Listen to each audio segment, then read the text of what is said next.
اب آپ کے سامنے بلا تاخیر خطاب کے لیے میں دعوت دے رہا ہوں، اور اس سے پہلے میں آپ سے ایک وعدہ لینا چاہتا ہوں کہ جمعہ تو آپ ویسے بھی ادا کرتے ہیں، آج کے جمعہ کی نوعیت کچھ اور ہے۔ ابھی انشاءاللہ ابو جی تشریف لانے والے ہیں، ہمارے وہ فاضل طلبہ جنہوں نے پورا سال صحاح ستہ کی کتابیں پڑھی اور آج بخاری شریف کی آخری حدیث پڑھیں گے۔ یہ بڑی مبارک مجلس ہے، سب حضرات بڑی توجہ سے ابو جی کا سبق سنیں گے، اور پھر اس کے بعد یہ ہمارے وہ بچے اور بھائی جنہوں نے دورہ حدیث کیا ہے، ان کی خوبصورت دستار فضیلت کا ایک دل ربا منظر آپ کے سامنے پیش ہونے والا ہے۔ آپ سب حضرات بڑے اطمینان سے بیٹھیں گے، ہمیں بھی مسائل کا علم ہے، جمعہ اپنے وقت پہ ہوگا، کوئی تاخیر نہیں ہوگی، لیکن آپ جتنی دیر بیٹھیں جلدی والی بات نہیں، بڑی سنجیدگی سے۔ اتنے دنوں سے تیاریاں ہو رہی ہیں، ہمارے بھائی حاجی عبدالوحید صاحب کتنے دن سے تیاریاں کر رہے ہیں، میرے بھائی زبیر صاحب، بھائی فیضان صاحب، میں کس کس کا نام لوں، ہر ایک کو دعوت دینے کے لیے کہاں کہاں انہوں نے سفر کیا اور گلی گلی دوستوں کو دعوتیں دی ہیں۔ تو یہ منظر بڑی متانت سے اور سنجیدگی سے آپ نے دیکھنا ہے۔ اب میں آپ کے سامنے بیان کے لیے دعوت دے رہا ہوں اسی جامعہ کے فاضل، اسی جامعہ میں تمام کتابیں انہوں نے پڑھی ہیں، بندیالوی صاحب کے پاس دورہ حدیث شریف کیا ہے، پہلے ان کے آنے کی حیثیت اور تھی، آج ہمارے اس پروگرام کے مہمان خصوصی کے طور پہ تشریف لا رہے ہیں، اور جتنے ہمارے طلبہ یہاں فاضل بیٹھے ہیں یا جو پڑھ رہے ہیں، ایک وقت آنے والا ہے آپ بھی اسی طرح اس سٹیج پہ مہمان بن کے آئیں گے، محنت سے پڑھیں اور اپنی مناسب باری کا انتظار کریں۔ ہمارے بھائی مولانا اسماعیل معاویہ صاحب جو ہمارے ابو جی سے ایک عشق کے حد تک محبت رکھتے ہیں، اس وقت اسلام آباد میں ترنول میں اللہ کی توحید کا بڑا کام کر رہے ہیں، ان کے باقی سارے کام نیچے، یہ جو رب کی توحید کی دعوت ترنول میں لگا رہے ہیں، وہ سب سے بڑا کام اور سب سے بڑی ان کی دینی خدمت ہے۔ آپ کے سامنے بڑا ہی خوبصورت بیان کرنے کے لیے تشریف لا رہے ہیں فاضل نوجوان داعی توحید و سنت، ہمارے بڑے ہی پیارے بھائی مولانا محمد اسماعیل معاویہ صاحب۔ آج آپ منظر دیکھ رہے ہیں، کل یہ خود ہاتھ اٹھا کے دوسروں کے نعرے لگاتے تھے، آج ہمارے مہمان بن کے آ رہے ہیں اور ہم ان کا استقبال کر رہے ہیں۔ ذرا ہاتھوں کو بلند کر کے نعرہ تکبیر! مولانا محمد اسماعیل معاویہ صاحب، مولانا محمد اسماعیل معاویہ صاحب، جامعہ دار التوحید و سنہ، جامعہ دار التوحید و سنہ تشریف لا رہے ہیں مولانا اسماعیل معاویہ صاحب۔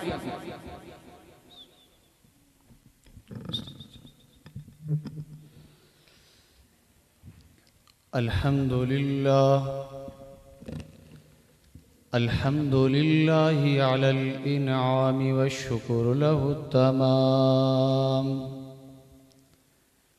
والصلاة والسلام على خير الأنام، أما بعد فأعوذ بالله من الشيطان الرجيم، بسم الله الرحمن الرحيم، محمد رسول الله والذين معه أشداء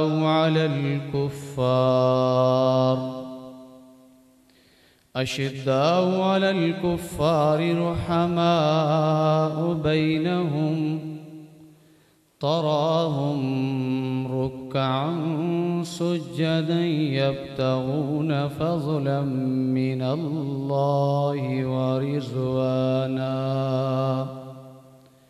الآية۔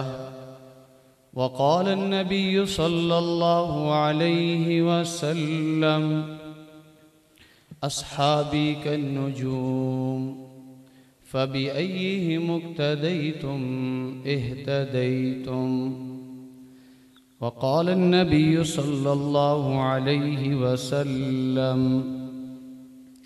إذا رأيتم الذين يسبون أصحابي فقولوا لعنة الله على شركم، أو كما قال عليه الصلاة والسلام۔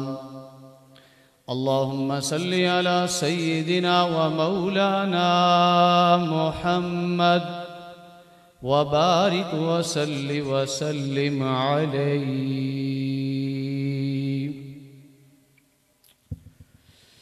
محمد قرآن تو تفسیر صحابہ، محمد کہہ دیجئے صلی اللہ علیہ وسلم. محمد قرآن تو تفسیر صحابہ، محمد حدیث تو تشریح صحابہ، محمد پھول تو خوشبو صحابہ، محمد سالار تو فوج صحابہ، محمد سورج تو کرنیں صحابہ، محمد چاند تو ستارے صحابہ، واللہ ہمیں جان سے پیارے صحابہ. آج کی اس سالانہ توحید کانفرنس میں اور دوسری سالانہ تکمیلی بخاری شریف کی اس محفل میں آپ حضرات سے مخاطب ہونے کا شرف حاصل ہو رہا ہے. تمہیدی باتیں تو بہت زیادہ ہیں. میں اللہ کا جتنا شکر ادا کروں کم ہے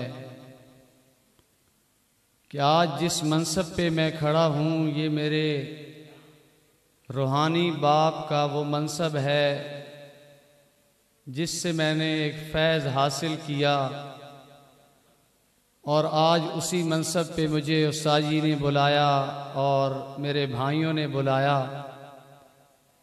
آنا تو ویسے ہی تھا لیکن ایک دعوت ملی کہ بیان بھی کرنا ہے.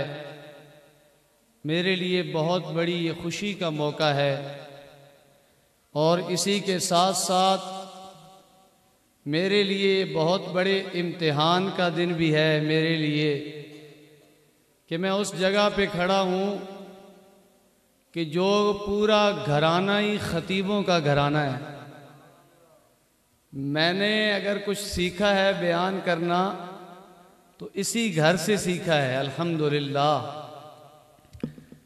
تو میرے لیے بہت بڑا امتحان بھی ہے، لیکن اپنے لیے سعادت بھی سمجھ رہا ہوں کہ جہاں سے پڑھ کے گیا ہوں وہیں پہ الحمدللہ آج بیان کا موقع مل رہا ہے. تو میرے لیے جو میرے ذمے جو موضوع لگایا گیا وہ ہے عظمت صحابہ. اب موضوع ہے عظمت صحابہ اور کانفرنس کا موضوع ہے توحید و سنت. تو میں بات شروع کرتا ہوں اس انداز سے کہ اللہ کرے آپ کو سمجھ آ جائے. دیکھیں قرآن میں اللہ نے جہاں کہیں بھی دعویٰ کیا اس کے ساتھ اللہ نے دلیل کو ضرور ذکر کیا ہے. ہوتا ہے نا، آپ دعویٰ پیش کرتے ہیں عدالتوں میں، پھر اس پہ دلیلیں ہوتی ہیں، پھر سب کچھ ثبوت دینے پڑتے ہیں. دعویٰ اللہ نے جہاں بھی قرآن میں کیا وہاں پہ اللہ نے 7 دلیلیں دی ہیں. دعویٰ اللہ نے رب کی وحدانیت کا کیا کہ رب ایک ہے. توجہ آپ کی میری طرف رہے گی. میرا مزاج سمجھیں یا کچھ کہ میں اگر میری طرف کوئی دیکھ نہ رہا ہو تو مجھے بیان آتا نہیں ہے، رولا یہ. تو اس لیے آپ ذرا توجہ میری طرف. رب نے اپنی وحدانیت کا دعویٰ کیا، اس پہ اللہ رب العزت نے دلیلیں دی. کہیں پہ دلیل کے طور پہ دلائل عقلیہ دیے، کہیں پہ نقلیہ دیے، کہیں پہ اللہ نے تخویفیں دیں، کہیں پہ بشارتیں دیں، کہیں پہ وعیدیں دیں، کہیں پہ نویدیں دیں. یہ دلائل اللہ رب العزت دے رہے ہیں اپنے وحدانیت کے. آئیے میں اور آپ جو کلمہ پڑھتے ہیں میں اسی سے بات شروع کرتا ہوں. ہمارا کلمہ کیا ہے؟ لا الہ الا اللہ محمد الرسول اللہ. اب لا الہ الا اللہ یہ دعویٰ ہے، محمد الرسول اللہ اس کی دلیل ہے. کیسے رب نے کلمہ میں دعویٰ کر دیا لا الہ الا اللہ، کہ نہیں کوئی الہ۔ میں نے کہا تھا کانفرنس کا نام کیا ہے؟ توحید و سنت۔ تو ہم توحید و سنت سے شروع کر رہے ہیں، توجہ کیجئے گا۔ دعویٰ کیا لا الہ الا اللہ، کہ اللہ کے سوا کوئی الہ نہیں، اللہ کے سوا کوئی بگڑی بنانے والا نہیں، اللہ کے سوا کوئی آپ کی حاجتیں پوری کرنے والا نہیں، کوئی مشکل کشا نہیں۔ ساتھ دلیل دے دی کہ محمد الرسول اللہ، محمد صلی اللہ علیہ وسلم اللہ کے رسول تو ہو سکتے ہیں، الہ نہیں ہو سکتے۔ کیسے؟ کہ محمد صلی اللہ علیہ وسلم اللہ کے رسول ہیں، اللہ کے بندے ہیں۔ اب اللہ نے پہلے اپنی وحدانیت کا دعویٰ پیش کیا، لوگ یہ مت سمجھنے لگ جائیں کہ ساتھ محمد الرسول اللہ شاید کوئی معاونت کے طور پہ آئے۔ فرما دیا محمد الرسول اللہ، کہ محمد الرسول اللہ اللہ کے رسول اور بندے تو ہو سکتے ہیں، مشکل کشا نہیں ہو سکتے۔ اب آگے چلیے، میں نے قرآن کریم کی ایک آیت تلاوت کی، محمد الرسول اللہ والذین معہ اشداء علی الکفار۔ توجہ میری طرف رہے، یہاں بھی میں دعویٰ اور دلیل کی بات کرنے لگا ہوں کہ محمد الرسول اللہ یہ دعویٰ ہے۔ محمد الرسول اللہ کیا ہے؟ دعویٰ ہے۔ اب میں شان صحابہ کی طرف آ رہا ہوں۔ محمد الرسول اللہ دعویٰ ہے، والذین معہ اشداء علی الکفار، یہ دلیل ہے۔ آپ کہیں گے یہ کیسے ہو گیا؟ پہلے محمد صلی اللہ علیہ وسلم کی بات کی، پھر ادھر سے ساتھ صحابہ کا تذکرہ چل پڑا کہ والذین معہ، اور جو ان لوگوں کے ان کے ساتھ جو لوگ تھے ان کا تذکرہ چل پڑا۔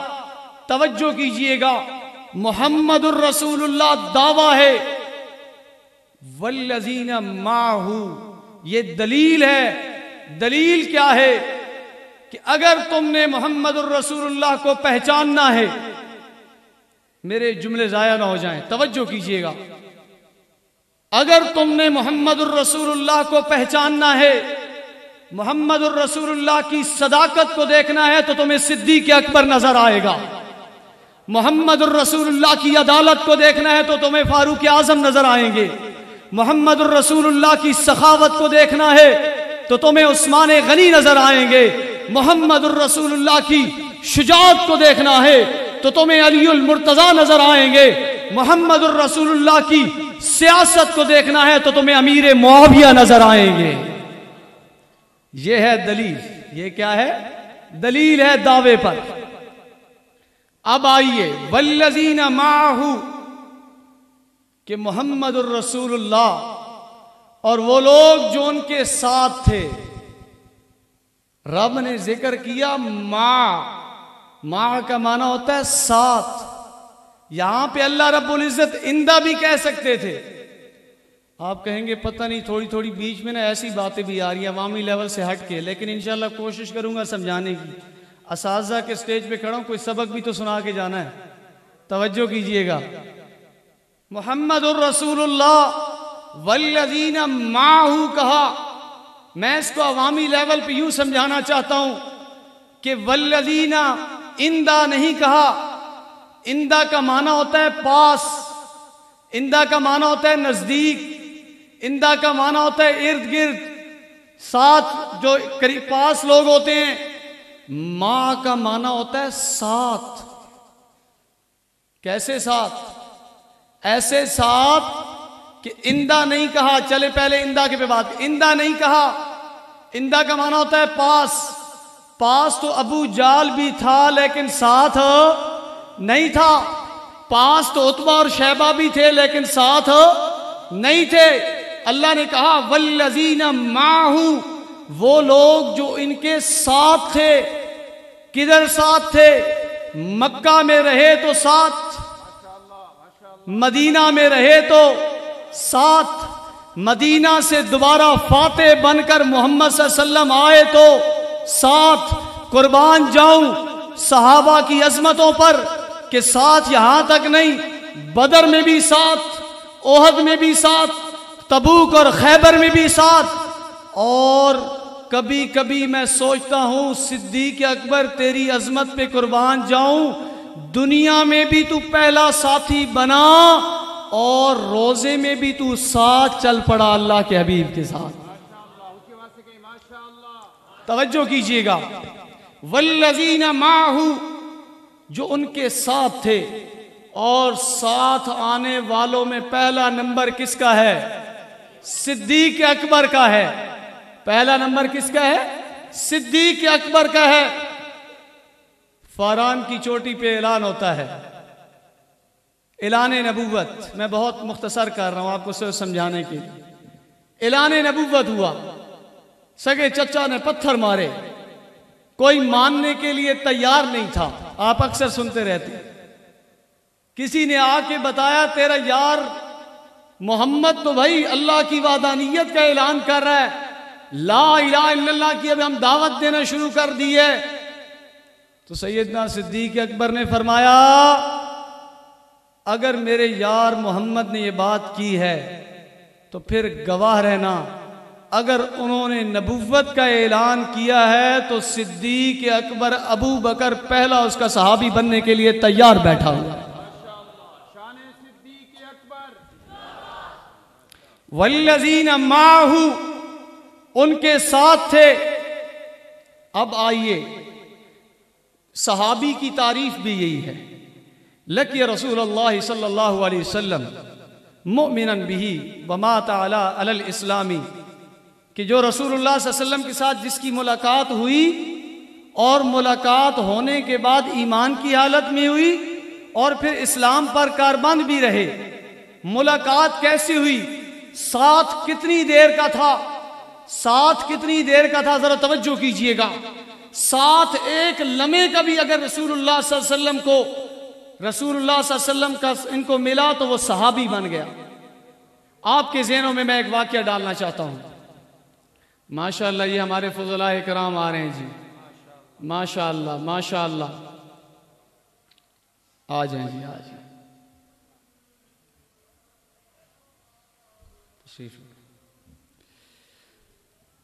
جامعہ دار التوحید و سنہ، جامعہ دار التوحید و سنہ، فضلاء جامعہ دار التوحید و سنہ.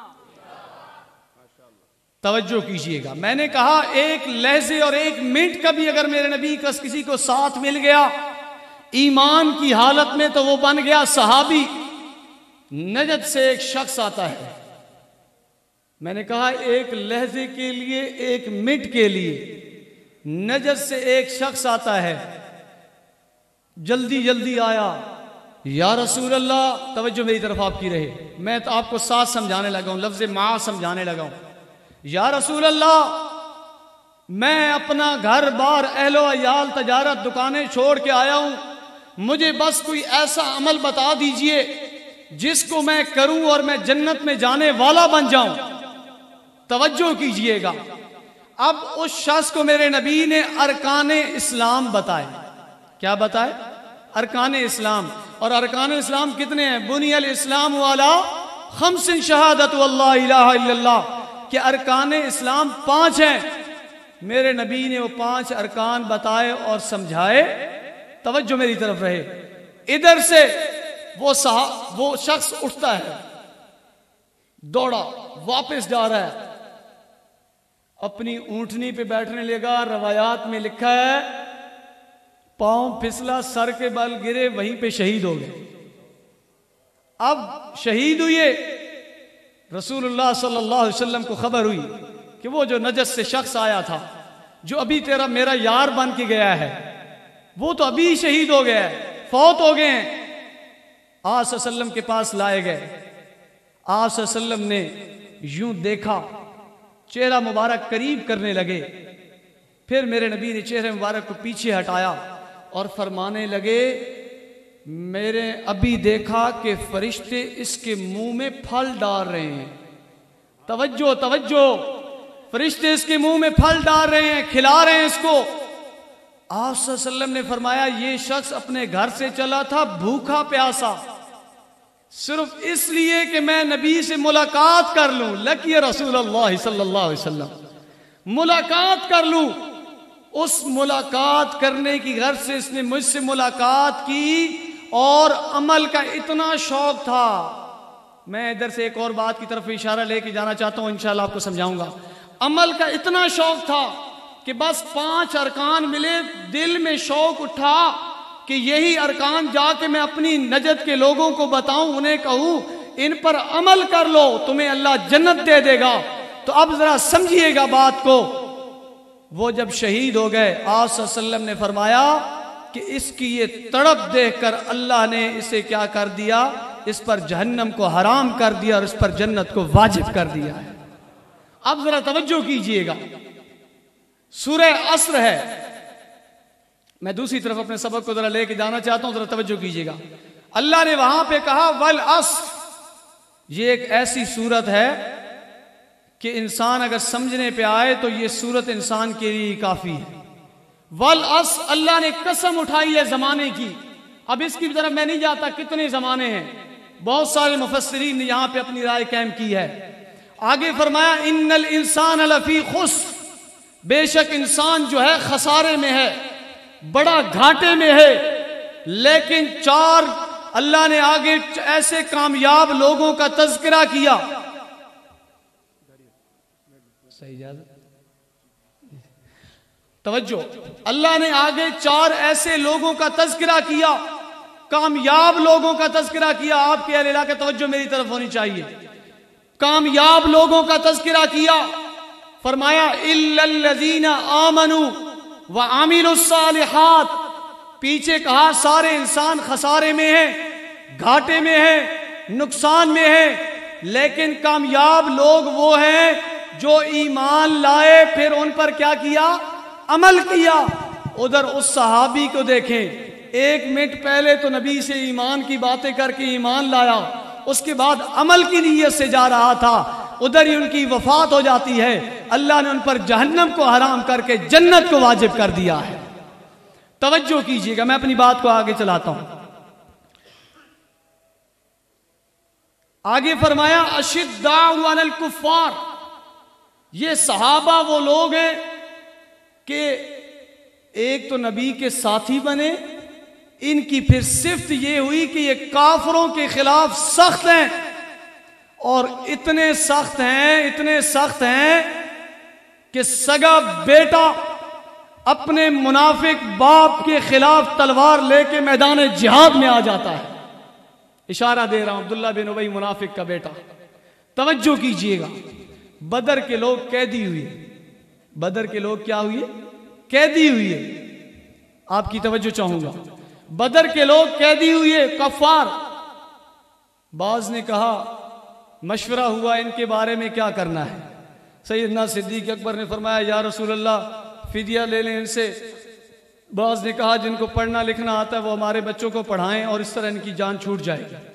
واہ عمر، تیری شجاعت پہ قربان جائیں، تیری بہادری پہ قربان جائیں.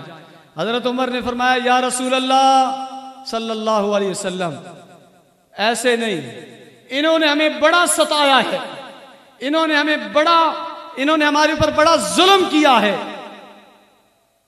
ان سب کی گردنیں اڑا دینی چاہیے. اشداء علی الکفار، توجہ کیجئے گا، ان سب کی گردنیں اڑا دینی چاہیے. اور ہاں کسی کو لگے نا کہ یار اس میں تو ان کے اپنے رشتہ دار ہیں تو تب یہ کام نہیں کر رہے، یا رسول اللہ میرے رشتہ دار ان میں کھڑے ہیں، میرے حوالے کریں. پہلے عمر اپنے رشتہ داروں کی گردنیں اڑائے گا، باقی آپ خود نمٹ لینا. یہ ہے اشداء علی الکفار. اگلی صفت آگے فرمایا رحماء بینہم. کافروں کے خلاف تو یہ سخت ہیں، لیکن رحماء بینہم، آپس میں اتنے شیر و شکر ہیں کہ دنیا والوں کے لیے کہا گیا کہ ان پہ انگلی اٹھانے کی ضرورت نہیں ہے. حضرت استاذ یہ مکرم تشریف فرمائیں. رحماء یہ صفت مشبہ کا صیغہ ہے. جیسے شریف ان کی جمع شرفاء آتی ہے. اپنا سبق سنانے لگو، غلطی ہوئی تو استاد جی ضرور غلطی نکالیں گے انشاءاللہ. رحماء یہ صفت مشبہ ہے. صفت مشبہ کی ایک صفت یہ ہے، خاصیت یہ ہے کہ وہ ایک تھوڑے ٹائم کے لیے نہیں ہوتا، بلکہ وہ ہمیشہ اس میں استمرار اور دوام پایا جاتا ہے۔ یہ صحابہ صرف ایک موقع پہ شیر و شکر نہیں رہے، صحابہ صرف ایک میدان میں شیر و شکر نہیں رہے، بلکہ صحابہ نے جس دن رسول اللہ صلی اللہ علیہ وسلم کے ہاتھ میں بیعت لی، ایمان قبول کیا، اس کے بعد رسول اللہ صلی اللہ علیہ وسلم چلے بھی گئے، پھر بھی صحابہ رحماء بینہم کا مصداق بنے رہے۔ قرآن کہتا ہے رحماء بینہم، آگے فرمایا تراہم رکعا سجدا، ان کو اگر آپ دیکھیں یہ ہر وقت رکوع میں رہتے ہیں، سجدوں میں رہتے ہیں۔ قربان جاؤں صحابہ کی عظمتوں پر۔ یہاں پہ ایک جملہ سن لیجئے، منڈیالہ والوں آپ بھی نمازیں پڑھتے ہیں، اسلام آباد والوں آپ بھی نمازیں پڑھتے ہو، مولوی بھی نمازیں پڑھتا ہے، مفسر بھی نمازیں پڑھتا ہے، شیخ الحدیث بھی سجدے کرتا ہے، امام بھی سجدے کرتا ہے، متقی بھی سجدے کرتا ہے، مقتدی بھی سجدے کرتا ہے۔ قربان جاؤں صحابہ کے سجدوں کو، قربان جاؤں صحابہ کے رکوعات پر، جنہوں نے رکوع اور سجدے کیے رب نے قرآن بنا کے نازل کر دیا ہے۔ یہ ہے تراہم رکعا سجدا، کہ ان کے رکوع اور سجدوں کو رب نے کیا کر دیا ہے؟ قرآن بنا کے پیش کر دیا ہے۔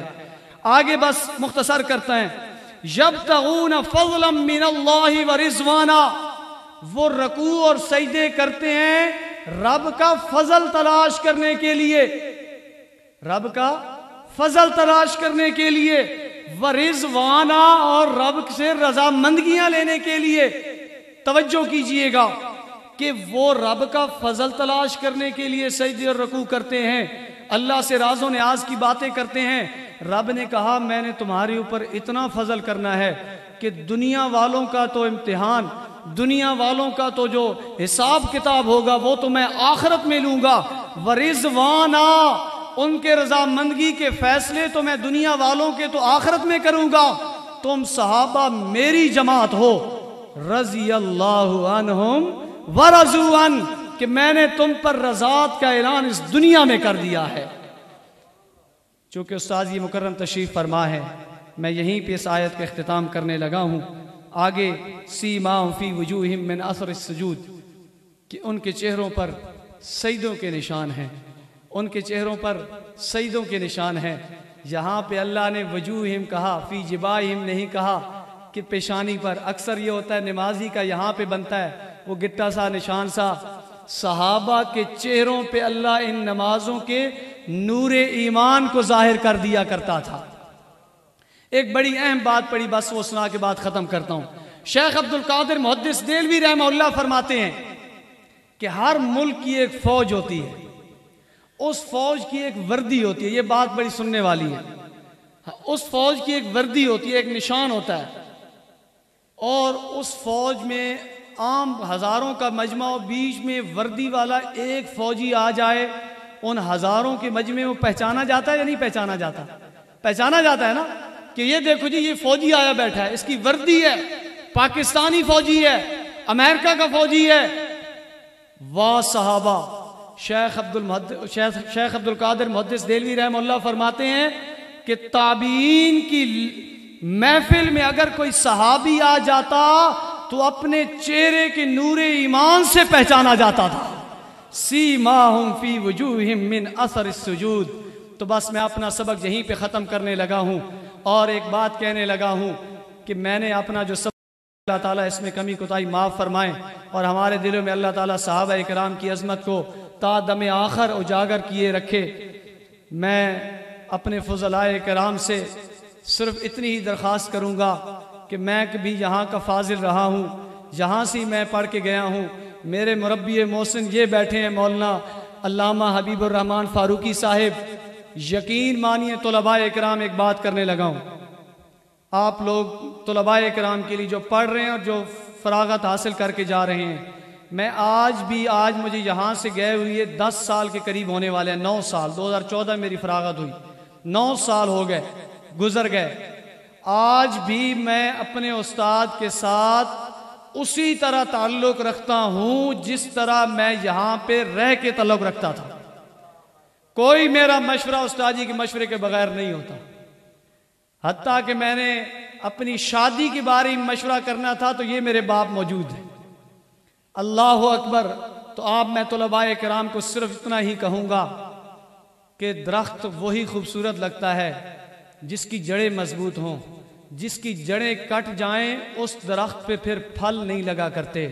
تو آپ کی جڑیں اساتذہ کے ساتھ جڑی رہیں گی, آپ کی جڑیں ادارے کے ساتھ جڑی رہیں گی, تو پھر دیکھنا اللہ تمہیں کامیابیوں سے ہمکنار کر دے گا. وما علینا الا البلاغ المبین.